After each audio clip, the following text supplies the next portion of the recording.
Olá, eu sou Bia Rocha e eu vim aqui falar com vocês um pouquinho a respeito de propósito. O nosso Deus, ele é um Deus de propósito. Tudo que Deus faz tem um propósito específico. Deus criou cada um de nós para um propósito. Se nós formos olhar no dicionário o significado da palavra propósito, nós vamos encontrar lá desígnio, plano, projeto, finalidade. Deus nos criou com um plano, Deus nos criou para uma finalidade. Em Jó, capítulo 36, verso 5, nós vamos ler que Deus ele é soberano, mas ele não exclui o homem, dos seus planos, do seu propósito, e o propósito dele é soberano.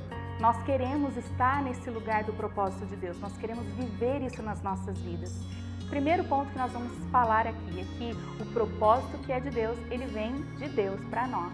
Pode parecer um pouquinho redundante, mas é assim que Deus trabalha. Se nós olharmos para a Bíblia, para a história dos personagens que nós encontramos ali, nós vamos ver que Deus enviou um anjo, Deus se apresentou em sonho, Deus mandou o profeta e ungir, porque vem da parte de Deus essa confirmação para nós. E conosco não é diferente. Deus vai falar através do nosso tempo de oração, do nosso tempo de leitura da Bíblia. Ele vai usar os nossos líderes com quem nós nos juntamos para orar, os nossos pais, sacerdotes na nossa casa. Então eu quero te fazer refletir sobre isso. O que você tem vivido hoje, será que foi a sugestão de alguém? É um amigo que te deu uma opinião? Ou será que foi de fato algo que Deus falou com você, que é o chamado dele para a sua vida? Ponto número 2, o propósito que é de Deus para nós, ele sempre nos abençoa. Se nós olharmos para Adão e Eva, os primeiros homem e mulher que Deus criou, Deus deu um propósito para eles, e ele começa dando esse propósito dizendo assim, e os abençoou, sede fecundos, multiplicai, enchei a terra.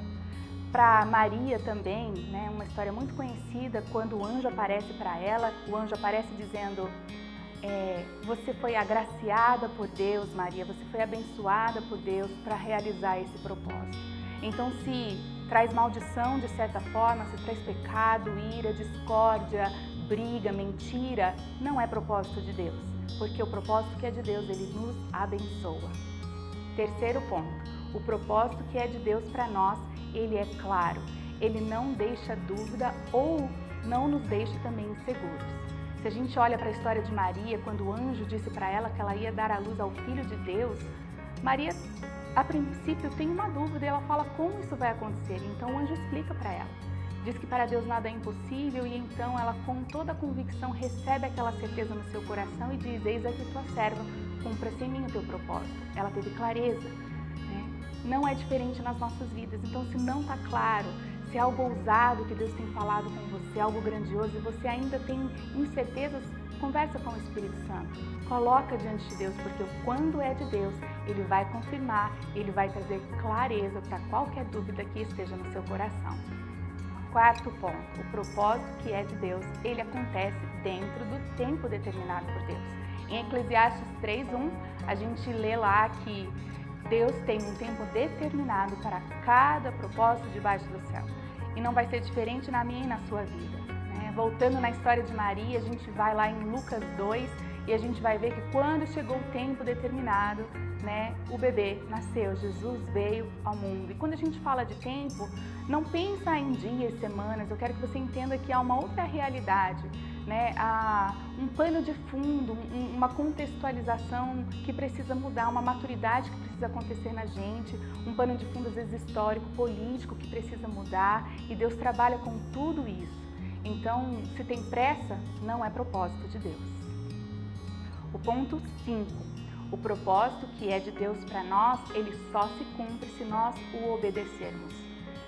Quando a gente olha para a história de Isaac, que está lá no capítulo 26 de Gênesis, dos versículos 1 a 6 e depois dos versículos 12 ao 14, nós vamos ver que porque Isaac obedeceu a Deus, ficou onde ele tinha que ficar por aquele determinado tempo, Deus o prosperou ali, o abençoou ali.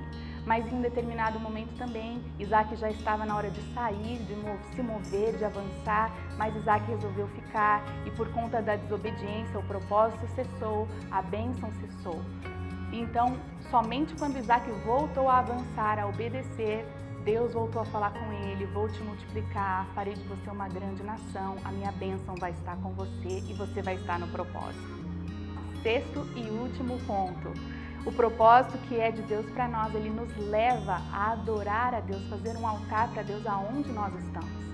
Então, se onde você se encontra hoje, ou com quem você está aliançado, ou onde você tem construído algo, ou onde você tem empenhado o seu tempo, se há um altar para Deus ali, é propósito de Deus, mas se isso tem te afastado da presença de Deus, você tem deixado de ler a Bíblia, deixado de adorar ou falar o nome dele, isso não é propósito de Deus.